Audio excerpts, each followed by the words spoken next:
I would have.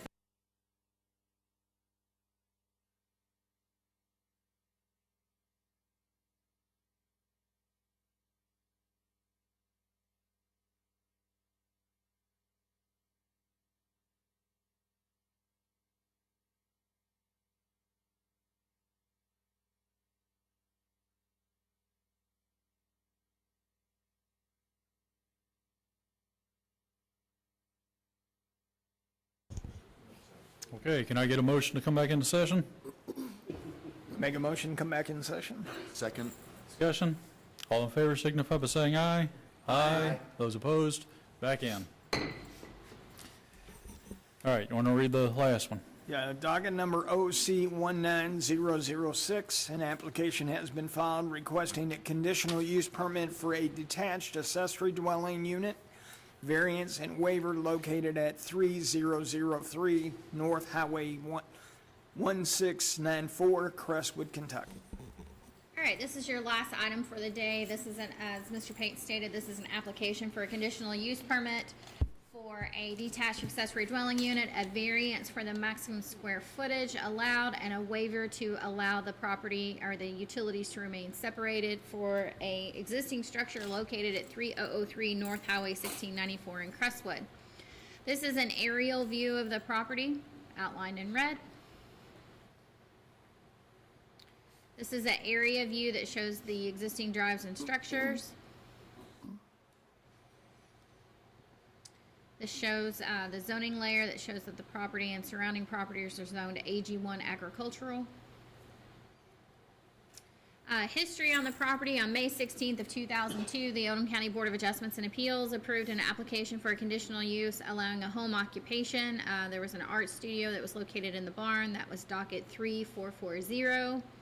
And then in August of 2017, the Oldham County Board of Adjustments approved an application for a road frontage variance for 300 feet for proposed tract of land. This was the minor plat that created this tract of land here that had 0 road frontage that was granted back in 2017. So this kind of gives you an idea of the location of that tract, and then circled there in white to the north is the barn with the art studio, which is the same subject accessory structure today. The applicant is requesting a conditional use permit for a detached accessory dwelling unit, which would be converted from space in a barn that is currently located on the property. The applicant would move from the primary structure located on the property into the proposed ADU, and family members would then move into and live in the primary structure. The provided plan shows a living room, kitchen, bathroom, and laundry room on the first floor, and with 1 bedroom and 1 bathroom and a closet on the second floor. So this is the layout, first floor and second floor. Section 250.040, item E5 states detached accessory dwelling unit shall not exceed 25% of the primary structure square footage. The primary residence is approximately 4,383 square feet, and the proposed ADU square footage is 1,297. Maximum allowed is 1,095, therefore requesting a variance of 202 feet. The additional square footage is necessary for the owners to make adequate use of the space of their living needs for 2 people. That came from the applicant's justification statement. This is a picture of the primary structure that's located on the property, and then you have a vicinity map there at the bottom right corner that shows relationship of the primary structure to the accessory structure there. The applicant is asking for a waiver of section 250.040 B6 regarding separating utilities. That section states accessory dwelling units shall not have separate utility services from that of the primary structure unless necessary to meet building or electrical codes or required by the service provider. The primary structure and barn already have separated utilities and would add unnecessary and unneeded cost. That is again from the applicant's justification statement. This is a picture of the electric meter and everything that is on the current barn located on the property. The applicant also states that by allowing the utilities to remain separate, it will preserve the barn on the outside and not cause any exterior changes to utilities, thereby maintaining the essential character of the property in the area. So this is coming down, once you turn off 1694, there's a 40-foot private access easement that leads to this property. This is looking at the right side yard. This is a view of the barn from that 40-foot access easement, which you'll see located right there. This is a picture of the actual structure.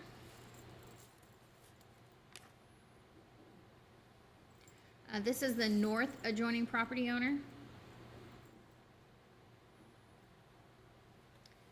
This is exiting the private access easement going back out towards 1694 to give you, it's heavily treed on both sides. And then this is if you continued further back, the 40-foot access easement back to Mr. Rawlings' property here. Whoops. That view. And then again, this is just another view of the barn from the access easement.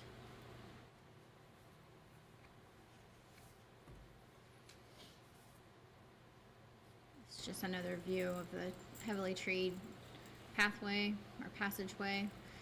So these are the conditional, the standards, general provisions for accessory dwelling units. You'll see item number 2 is in red. They are asking for a variance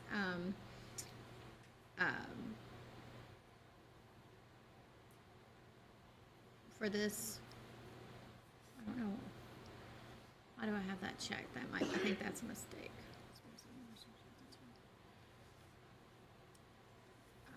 I don't know why I have that one highlighted there in red, so I apologize for that. But So number 2's wrong? yeah, I'm not Okay. sure why I have that there. They have the minimum, they meet the minimum lot size. They have to have twice the density, so they would have to have at least 2 acres, and they have 9.25. They are asking for a waiver of the accessory dwelling units for the not having separated utilities. Specifically regarding detached accessory dwelling units, they are asking for the conditional use permit. The property is zoned appropriately as AG1. They do meet the minimum density requirements again of 9.25 acres. The accessory, they meet the minimum setbacks. What they are asking for on the detached accessory dwelling unit is the 202 square feet of additional square footage.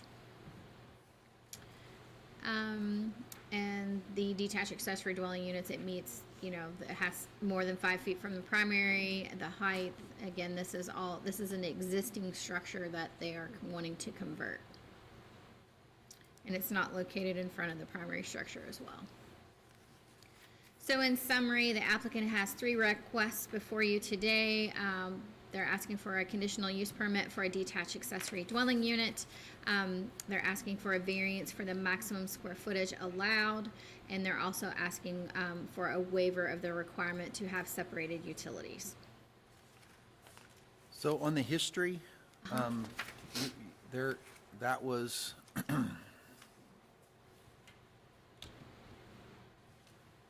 so is that still an active conditional use? Yes. So does that mean it will be both an You'd have accessory to ask dwelling the unit? applicant if they still use it for that reason, but that conditional use permit runs with the land. So you'd have to ask the applicant if they still use it as an art studio So it as would well.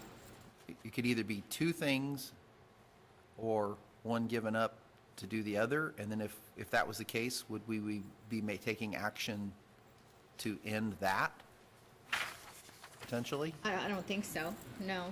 You're not gonna revocate that permit.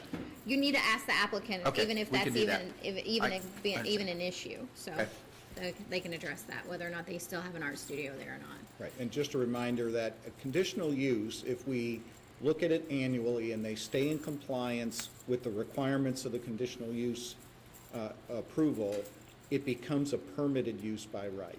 So it never really goes away. They may have discontinued the use, but that's not what's in front of us today. I understand, but for me to approve an ADU when it's also approved for something else, now I'm getting multiple uses of the same structure. Okay, Well, what if the person that was going to live in the ADU was also the artist? So, You can have more than one conditional use on a property. Would this not be in front of the primary residence? The house, the front of the house is here. So if you drew a line across it, this is the front of the house. Okay. And it's located behind. Okay.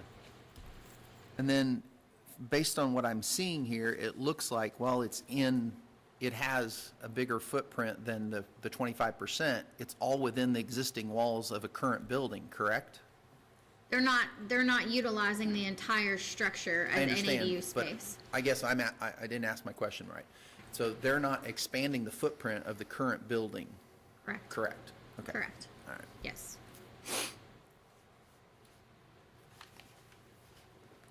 All right. Thank you. And if we could have the applicant come forward?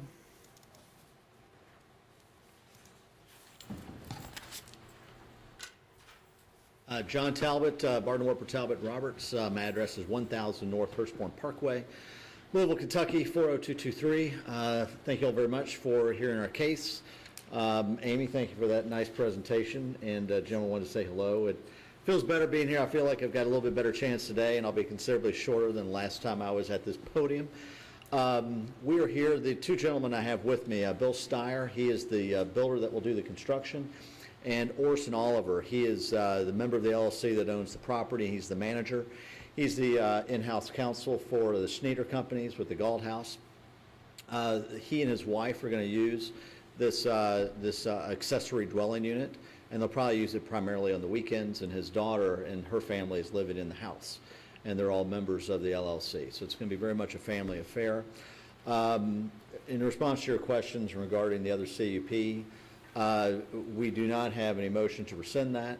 The CUP that was originally requested was with Carlton Ridge. It was an artist who committed suicide. They were used as an art studio.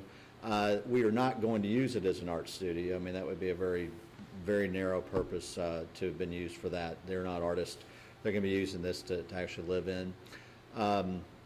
What's interesting about this property, and I've got many slides, but I'm going to be much briefer than that, and I think Amy's slides did a really good overall presentation of the property and the use. And if you have some specific questions, maybe I'll go on that. But effectively, where the art studio was, you already have a structure inside of the barn that has a footprint there. They're going to be going vertical and adding a second story to that. So in terms of our request of the variance on the square footage, since we're going vertical with the second floor, if we're going to cut off, it actually just makes the construction a little bit awkward, for one. It'll be much easier and cheaper to go straight up, so we need that extra square footage for that.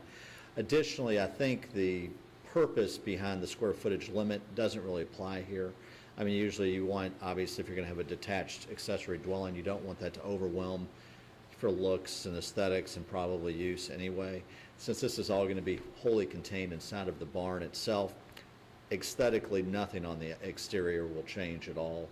And you saw those pictures, that barn will look exactly the way it does now. It did probably improve, but not certainly expanded in any form or fashion. So that was the variance on the square footage. The waiver on the utilities is pretty simple. This building already has utilities, so it would just be an added expense, and there's really no purpose behind joining the utilities on that property. So that's the story behind it, and with that, I'll sit down unless you'll have any specific questions for us. Okay, questions?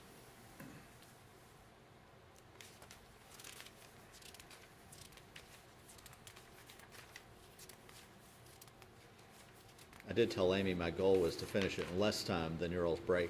You did. The barn. Talk to me a little bit about, you said we're going vertical on this. Can you show me the plan with that, what we currently have?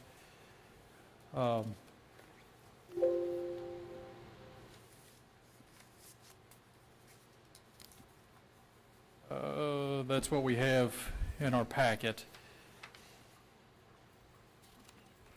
Okay, so we're looking at converting the barn. What are we going vertical with? Yeah, that's, let me try to be more clear. The barn is there. And the barn, the exterior will not change. Okay. Inside that barn, when the prior owner requested the CUP to build it, use that as an art studio. Yeah. They built a structure inside of it, okay? And so we're gonna be going, because the barn is big, obviously, it's got some height. We'll be going vertical inside of the barn itself, building on top of the structure that's already inside the barn, if that makes sense. Okay. Is there already, so there's already a structure inside the barn that's being used for the art studio? Well, it was used as the art studio Was with the used for prior it. owner, that's correct. But the building is there, and so they're gonna convert it into a residence with, showers, restrooms, kitchen, and add a second story to it. But from the exterior, nothing will change at all. Okay. That's very unique. Well, and I think it's a good use. I mean, to the extent you look, it's gonna preserve the charm of the property. Won't change at all, but it's gonna allow Mr. Oliver and his wife to be close to their grandchildren and daughter. And, so it should be a very nice arrangement for them. Yeah.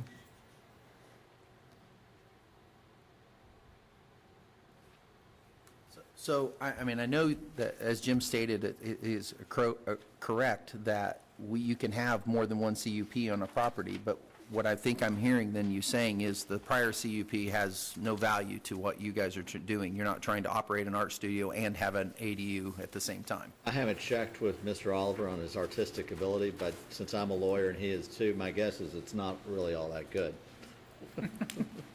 No offense, Mr. Oliver.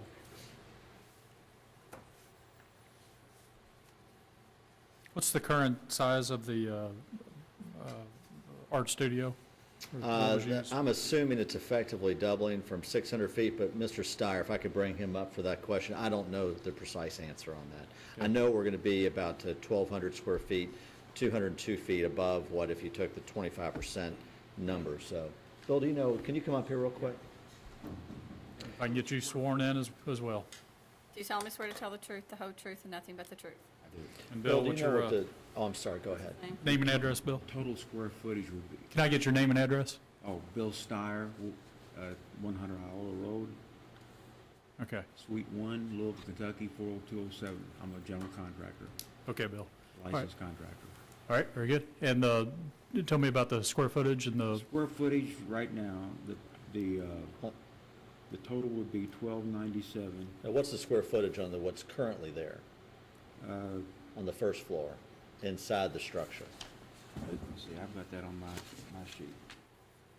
and I guess I'm just looking for an approximation.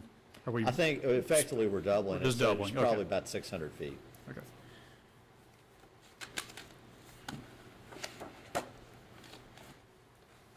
Is that satisfactory? Yes, yes, Bill, it that's is. Yes, it is. satisfactory. Bill, thank you. Thank you.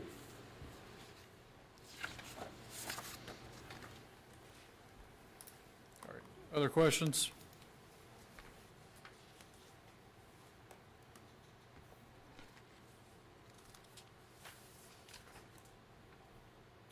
I'd like to just add a note for observation. As I'm looking at this image right here, is this the primary entrance door that would be being used that I'm seeing on the proposed plan, or is it the door Primary entrance? on the other side? Yes, sir, So it then is. directly above that door is where the proposed new twin window will be for the egress of the bedroom. Is that correct? Yes. Okay. Again, I'm just trying to make orientation on what you've got And proposed. one thing I should have mentioned, we filed with our application proposed findings of fact, and also, obviously, we also did a written justification, so for convenience for you all and protection for us, we'd ask those to be adopted with your all's motion if you're inclined to grant the CUP. I'm sorry, say that again? We submitted proposed findings of fact, and so we'd ask you to submit those with the motion to adopt those. It'll save your staff work, and it'll also make sure that we've got them properly done. I'm not sure what you're referring to.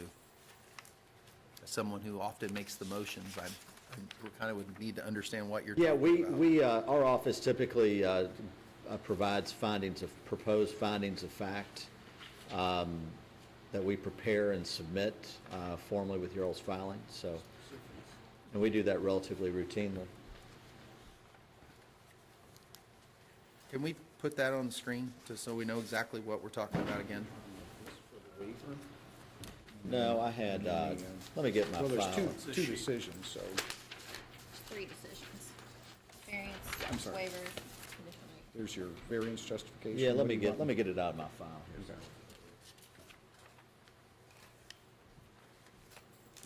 Okay. This is where lawyers get worried, and my guess, in this case, it's pretty straightforward and it would not be an issue. But obviously, if you have a more complicated case and someone appeals it, then the findings of fact become really preeminent and exceedingly important. And so our office prepares findings of fact, proposed findings of fact, to make sure that they're covered appropriately. And this is the top page, and that was submitted into the record. Amy, you do have that, correct? And it's a few more pages. I don't know if you want me to run through all of it, but I could, it's several pages long, and it goes through your comprehensive plan and gives the justifications. Then we also had the written justifications for the waiver and variance on the not separate, on the separate utilities, and also exceeding the 25% restriction. To be honest with you, if you actually wanted me to put this into a motion, then I think we would have to go through all the pieces of it to make sure we're comfortable voting on something like that. This would be outside of our norm. In a decade of being on this board, I've never done anything like this. So if this is important, we need to spend some serious time on it. If you're not sure, I'm not sure if that's really what. I'll leave it up to you all. It's ultimately up to you all how much time or how little time you spend on it. They've been part of the record, so my presumption is that people have had an opportunity to review them. I mean, Right. they just go through the document and make sure that they match your all's comprehensive plan, and we file that in every single case in every single county that we do a case in. And it is part of the record. That's right. That's correct. So If- guys, As zoning lawyers, if we ever got accused of doing something wrong, if this party wasn't represented, you probably wouldn't see it because the people don't know any better. But as a lawyer, if we lose an appeal, it's 99% of the time is because it's an issue of findings of fact, and so we want to make sure that they're well done. thank you for that. Thank you. Yeah, so we have the waiver on the 3 issues before us, the utilities, the ADU, and then the square footage. So I'm just, board members, we need to think about each one individually and discuss each one individually. But, John's spelled it out, thank you. Thank But you. just make sure that, that we think about them individually. Board members, do you all have any questions for John?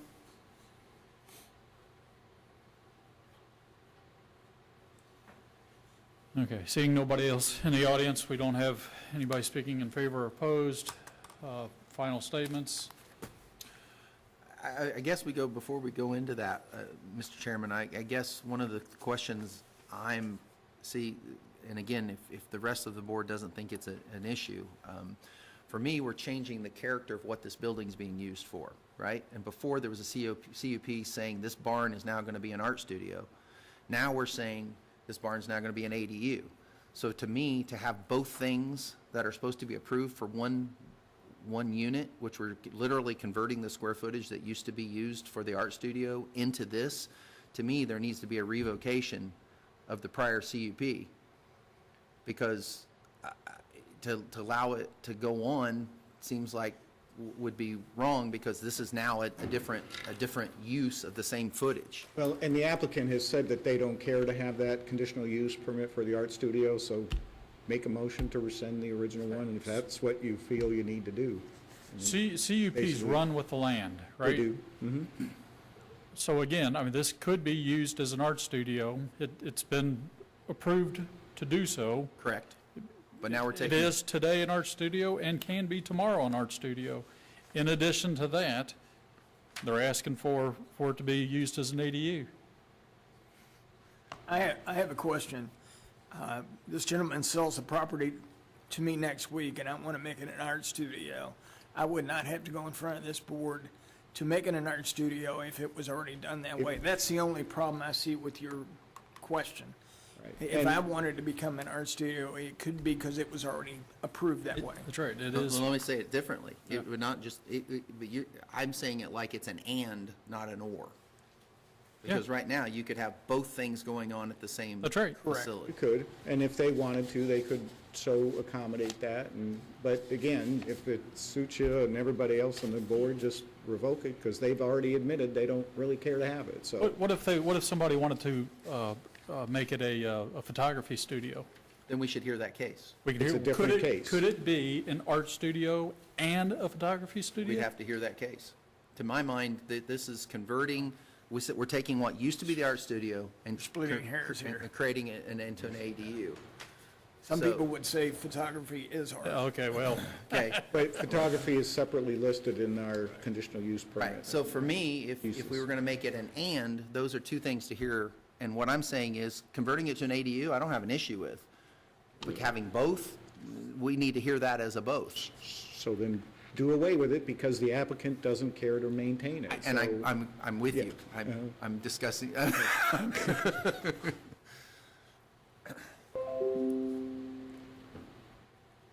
all right, we'll readdress this here in just a second when we talk about Okay.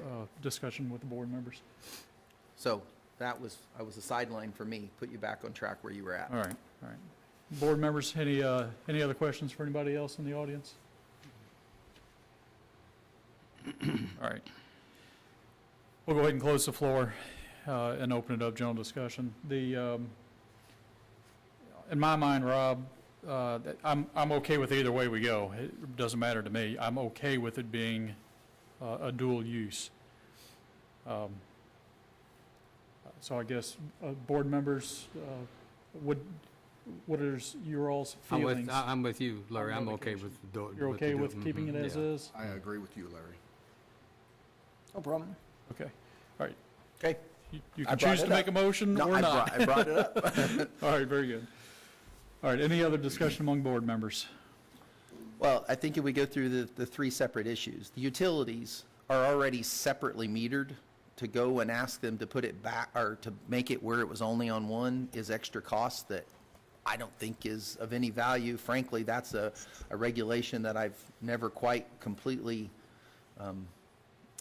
understood. So being the fact here, I have no issues with granting that a request to keep the utilities separately metered. In terms of the square footage part of it, I have no issue with that because, again, from the outside, nobody would know if this was this amount of square footage over or that much times 3. It's all within the same walls, and so granting that kind of a variance doesn't change the character from anything unless you're inside the building itself. And so since you can't even notice that from the outside, I have no issue with that. And then as an accessory dwelling unit, again, with the exception of maybe someone putting a flag hanging outside the door or a pot of flowers or something that would designate, maybe show you that it was a residence instead of what it's being used for or has been used for. So to me, it's not something being built, it's not something being there, so I have no issue with the ADU. So I would recommend approval on all issues. I agree with Rob. I agree with Rob. Okay, I agree. all right, ready to hear a motion? Okay, do we need to do these in a specific order, or does it matter? Okay. I would do the CUP first, and then grant where you could do the separated utilities, the square footage, and then grant the CUP last, Grant the CUP, I may say first or last? Last, because you're Okay. granting those, because they can't have the CUP without the others. the others.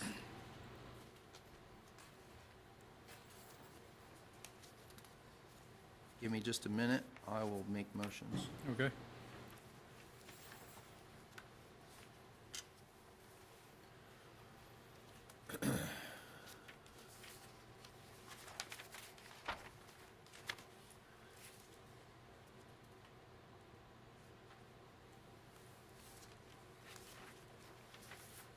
Mr. Chairman, I move to approve the variance for the maximum square footage variance of 202 square feet, based on the testimony that it is all being built inside the current structure, the structure is not to be expanded, and the testimony that it will look almost, if not virtually, the same from the exterior.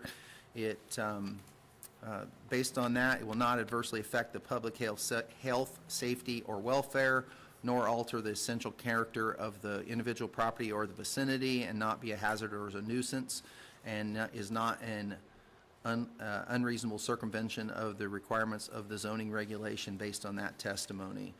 The variance shall only apply to the application considered at the February 21st, 2019 Oldham County Board of Adjustments public hearing. Okay. We have a motion. Do I have a second? Second. Any discussion? All in favor signify by saying aye. Aye. Those opposed?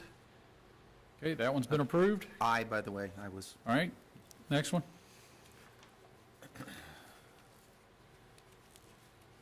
Mr.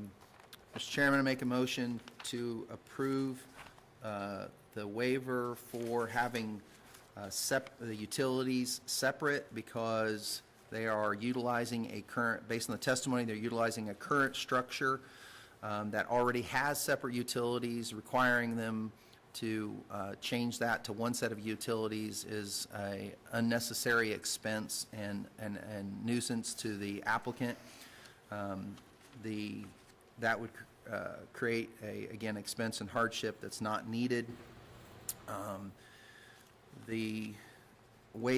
Granting this waiver will not alter the essential character of the neighborhood, and the waiver shall only apply to the application considered at the February 21st, 2019 Oldham County Board of Adjustments public hearing. Okay, we have that motion. Do I have a second? Second. Discussion. All in favor signify by saying aye. Aye. Aye. Those opposed? Okay, that one's been approved. And last one? Mr. Chairman, move to approve OC-19-006, request for an accessory dwelling unit. Based on the testimony that the accessory dwelling unit will be built within inside the walls currently constructed of a building currently on the property, that it will have very little notice from the outside, that it will not alter or the essential characteristics of the neighborhood. Also, then it's not in conflict with the elements, objectives, and policies of the comprehensive plan, and it is proper integration into the neighborhood. The conditional use permit shall only apply to the application considered at the February 21st, 2019 Oldham County Board of Adjustments public hearing. Can I get a second? Second. Discussion. All in favor signify by saying aye. Aye. Aye. Those opposed? It's been approved. Thank you all. Okay, minutes. Well, you want to do the training hours first under other business? We can, either way. Member Funk has attended two different training sessions. One was on January 17th through the Building Association of Greater Louisville that talked about residential codes of energy efficiency challenge, air, water, and moisture, electrical, and electrical for the builder. And then he also attended on the 16th of January and the 19th of January part of the Chlor Farm charrette. So he is asking for those hours. Ron, are you asking for all 6 hours of BIA meeting? If the board will approve it, yes. And then 2 hours for the January 16th charrette meeting and 2 hours for the January 19th charrette meeting.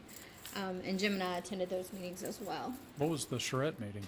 The charrette meeting, that was the Chlor Farm that is being proposed, for future land development, and talked about housing standards and things of that nature, different aspects of it and stuff. And he was invited to that by them. All right. So how many hours for that one? It'd be a total of 10 hours for all 3 classes. And that would be applied to his continuing credit hours, which is required 8 every 2 years. Any questions, discussion? All right. Can I get a motion to approve the training hours for Ron? I make a motion to approve the training hours as described. A second. Do you have to second my own? No, second. Mike did. Nice. Any discussion? All in favor signify by saying aye. Aye. Those opposed? Very good. All right, Been thank you. approved. Minutes? Any changes, edits to the minutes?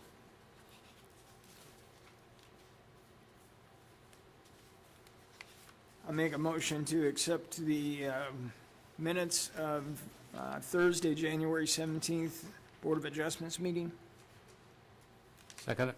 Discussion? All in favor signify by saying aye. Aye. Those opposed? Okay, minutes have been approved. Any other business? You will have a meeting next, it'll be March the 21st. I've already received 2 agenda items so far. Member Pate will not be here, so if there is going to be any others that will not be here for the March meeting, please let me know in advance to ensure that we will have a quorum. I have to have at least 3 members, but we already have 2 applications so far. And And- filing deadline is next Wednesday. And on that, got a meeting that would conflict right now, but I'm trying to get it changed. So as of this point, I'm not sure. Okay. So pressure's on. Pressure's You three. on. Just let To us be know here when- on the let 21st. us know So when you Ron's find out. good, Mike's good, Larry Yeah. seems to be good. Yeah. Okay, so, Welcome aboard, Tom. yep. Tom McIntyre, he is our new senior planner. He started yesterday, so you'll start seeing his face up here at the podium with me as well. Very good. Can I get a motion to adjourn? I'll make a motion that we adjourn. Second? Discussion? All in favor signify by saying aye. Aye. Those opposed? Meeting adjourned.